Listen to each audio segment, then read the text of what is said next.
Despite the popularity of portable games consoles, big player Sony hasn't released one in this category for over 10 years. And no, the PlayStation Portal doesn't count because all it can do is stream games from a full-sized PS5. But the thing is, Sony have everything they need to make a proper portable console right now. You see, compared to when it was first launched, the PlayStation 5 has had a significant internal redesign, with the components like the motherboard being completely refreshed to be a lot smaller. And honestly, it's now pretty tiny considering that this is a full PS5 that can be held with 2 fingers. And this has got me thinking, surely it's possible to convert this into a portable console. Of course, it's never going to be quite like a handheld, but there is a format for gaming that's not been explored much yet, which I think will have huge potential. A PlayStation 5 Tablet Edition. The first challenge before making this a reality though is that the PS5 is more than its motherboard alone.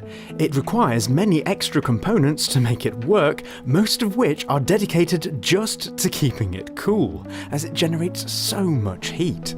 Trimming all this down to a size that can be considered portable is going to be a monumental challenge, but where there's a will, there's a way. Take the main heatsink for example. It's a fairly weird shape and occupies a lot of space, but one action we can take is to swap it out for one that's much shorter and wider, though with approximately the same cooling capacity. As its base is solid copper, it can be easily drilled and tapped to add screw holes to it, which are perfect for using some aluminium lengths to mount it adjacent to the main motherboard, rather than on top of it, which makes for a shallower profile even still, particularly when compared to the original. But how on earth are we going to get any heat generated by the processor over to it in this configuration? Heat pipes, of course. Heat pipes, for those who don't know, are hollow copper tubes that have a rough texture on the inside walls. As they're normally sealed with a small amount of liquid inside, heat can be transferred very rapidly from one end to the other by the liquid literally boiling inside and condensing wherever it's the coolest, making them ridiculously good at moving heat around. The ones I've got are designed to be mounted to a little copper block, but unfortunately I can't just mount this block to the processor as is. You see, as the PS5's processor generates almost 200 watts worth of heat, it's necessary to use a thermal interface material referred to as liquid metal. And if I were to use this with my block, it would eventually absorb into the raw copper and stop working properly.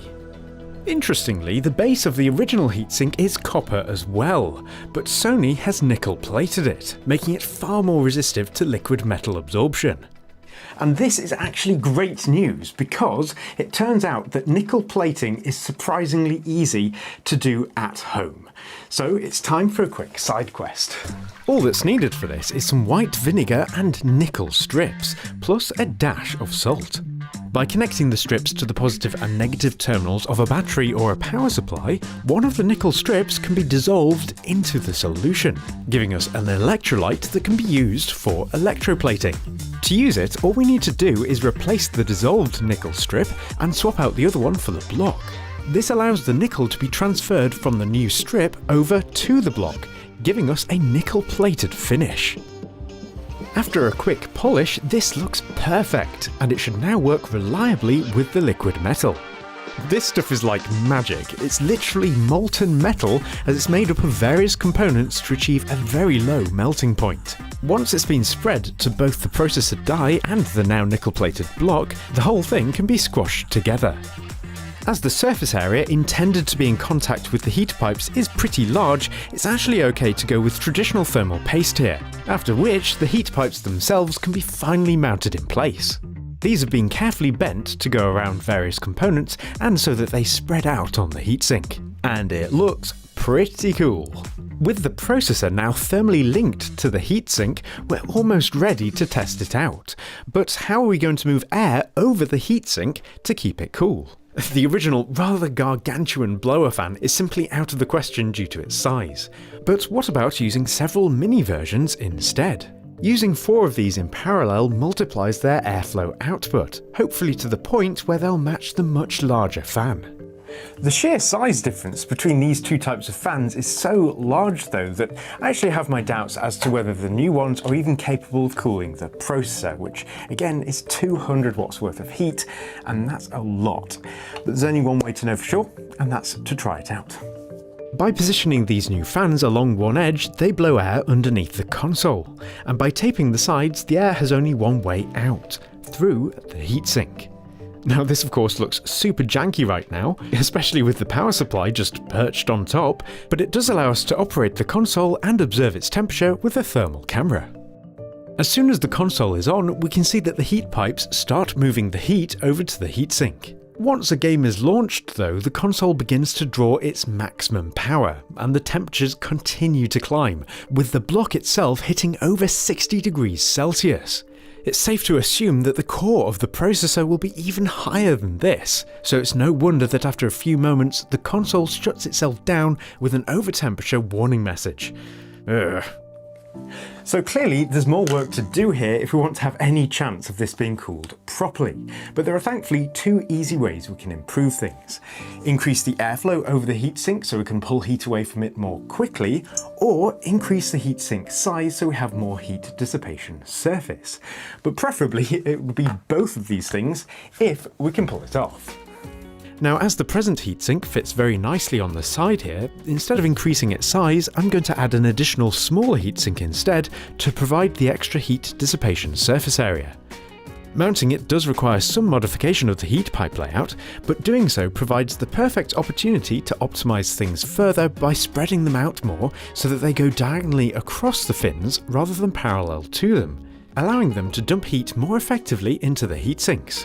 As for increasing airflow over the heatsinks, the cheap generic fans I used during testing just aren't anywhere close to being good enough, so after some intense research online, I'm going to replace them with some highly engineered models designed for high-power laptops. Not only do these push more air while being quieter, but they're bi-directional as well, meaning that they can blow air over both heatsinks at once, despite the heatsinks being at opposite ends of the motherboard. Being on the back here, they can also cool the smaller components on the board too, thanks to some additional mini heatsinks and copper bridging pads, with some 3D printed air ducts to control the airflow. So, how well does this revision work? Well, rigging it up for testing reveals some legitimately shocking results. Not only is the console more than happy to run indefinitely with this new cooling setup, but it does so with a huge amount of headroom, with the block itself now hovering at just 42 Celsius at full load. This means that the speed of the fans can be ramped down significantly to the point where they make only a soft whirring sound, and I'll be doing some tests against a gaming laptop later so you can hear it for yourself. So this second attempt at the cooling system works a treat, as it not only keeps the console cool, but it does its job quietly as well, which I was really not expecting to be possible. But as you can see, it looks a bit like an engineering prototype right now, so we need to focus a bit on the aesthetics to make it look a bit more like a manufactured product. Sony's design language for the PS5 leans heavily into a high-contrast two-tone look, so taking inspiration from this, I've designed a shell that can be 3D printed. It's a little big to print in one go, so I've split it up to print in several separate pieces, with the intention of gluing them together. This technique allows some parts to be printed in different tones as well, providing the high-contrast black and white appearance. I think it's ended up looking pretty smart. As the main body lacks a uniform perimeter for the shell to be fitted to though, it's necessary to add some aluminium trim to provide a robust frame. Even so, it's not quite time to put the shell on yet, as an important component needs to be considered: the speakers.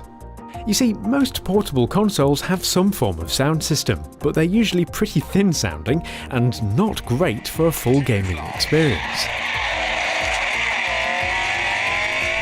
So, to get around this, I'm going to include a miniature subwoofer consisting of two 5-watt drivers to fill in the low-frequency sounds, and I think it will provide some serious bass, especially being complemented by two stereo side speakers. Now, making speaker enclosures at this scale isn't particularly easy, and I have to admit they don't look very neat, but that's okay because the intention is to cap them off with the remaining 3D printed trim. With that done, the shell can now finally be lowered on top to hide all of the internal components, which suddenly makes it look a lot more complete, with a subtle but definitely present PlayStation vibe. And with the help of a little kickstand, it is indeed starting to look like a tablet. Granted, it is a little on the chunky side, but do keep in mind that there's a full PS5 inside here. And when compared to the original console, it's actually quite remarkable how much we've been able to shrink it down. This size advantage remains even when compared to the PS5 Slim, which is the thinnest official PS5 to date, which is very satisfying. This leaves us with pretty much the last job, which is of course to add the screen. Now you might be thinking that I'm just going to go with a standard LCD panel from a laptop for this, but I've got a better idea, which we'll get to after a quick break. You see, making a custom PS5 is a tricky, time-consuming process that literally takes weeks, but it needn't thanks to this video's sponsor, dbrand. Now you may have already heard of DarkPlate 2.0, dbrand's popular replacement side panels for the PS5. They are slim, feature built-in vents for improved cooling, and lose the popped collar look that personally I've gotten a little bit fed up of. You can also inject a bit of your own style by picking from a selection of designs for the middle skin. I've got one of their new skin options, which are real X-ray scans of the PS5's internals, allowing the engineering to be shown off. Here we can actually see the coils and transformer in the power supply, as well as the heat pipes and their accompanying fins. They've actually scanned a load of different devices too. I've got one for my phone, which makes it a lot more interesting to me as things like the USB port and internal speakers are made visible. But their latest release is actually a tempered glass screen protector for the PS Portal. It's super easy to install and is a great way of protecting it, as the screen is pretty exposed, especially when it's shoved into a bag. Actually, seeing as dbrand will be watching this, I know I haven't quite added the screen just yet to my build, but I don't know if you guys could do a custom cut version of this specially for it. You know my address if you could do that. But while we wait for their answer, visit dbrand.com/DIY Perks if you'd like to pick up some dark plates, a phone skin, or glass for your PlayStation Portal. But other than that, thank you dbrand for sponsoring this video, and let's get back to the project, the next step of which is of course to add the screen. Now the problem with LCDs, and why I don't really want to use one, is that they suffer from motion smearing and poor black level performance. So instead, let's go with OLED. These provide pixel level dimming for incredibly vibrant images, but as they're still a bit hard to get hold of in panel form, I'm salvaging mine from a busted laptop. There's really no contest when it comes to image quality here, with the OLED panel being in a league of its own for sure, with a much brighter and more vivid image, with no motion smearing. Top tier performance for a top tier console. As the display itself is so thin though, I think it's a good idea to reinforce it with a super stiff custom cut carbon fibre back panel, which protects it from bending if it were ever to be pushed in the middle. This finishes off the unit beautifully, and it finally looks like a real product. But before I can test it out, there's a bit of an elephant in the room. How on earth is it going to be powered? You see, the motherboard itself needs a 12-volt power supply in order to turn on. Now, the original one is a super weird shape and is kind of massive, especially compared to how small the console is now, so we're going to swap it out for a much smaller gallium nitride alternative. Despite its high power capability, it's actually smaller than many laptop power bricks, so is a good choice for this project. To hook it up to the PlayStation, instead of going with plain paired wire, which is ugly, not to mention stiff, my plan is to get a single core of large gauge silicon wire to carry the positive voltage supply and sleeve it with copper for ground, making for a highly flexible, low resistance power cable. After adding some custom high current connectors, it can be finished off with some beautiful silver and white sleeving, which matches the aesthetic of the unit nicely. This can now be plugged into the back of the PlayStation, completing the build. It's taken so much effort to reach this point, but it looks amazing, which means we're ready to try it out.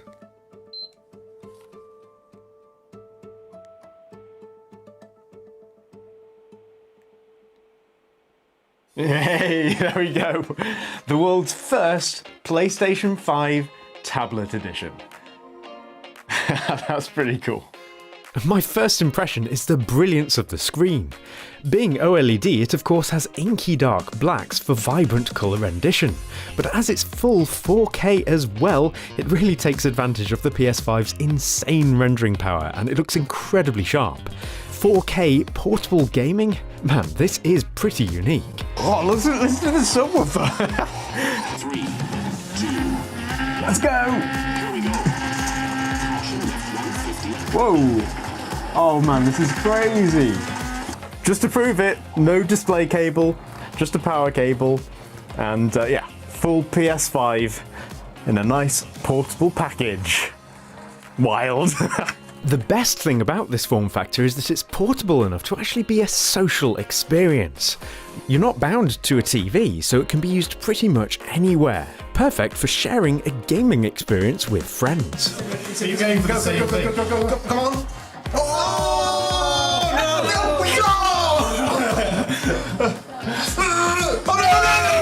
Oh, goal! I did an own goal! Oh, James!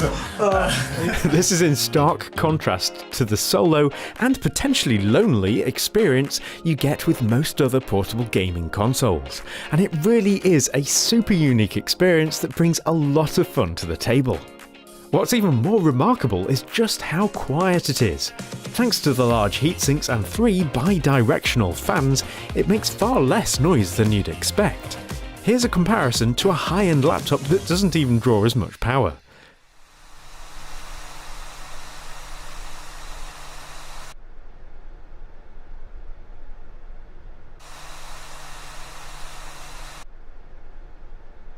So while it's definitely audible compared to a full-sized PS5, it's not bad at all, especially considering it's so portable. And I'd say mission very much accomplished. So why hasn't anyone made a console like this? Honestly, I'm not quite sure, because I think it's got a lot going for it, but it's likely down to it just being an unproven form factor. No one knows yet whether a console like this would sell well, so you guys will have to let me know your thoughts in the comments down below.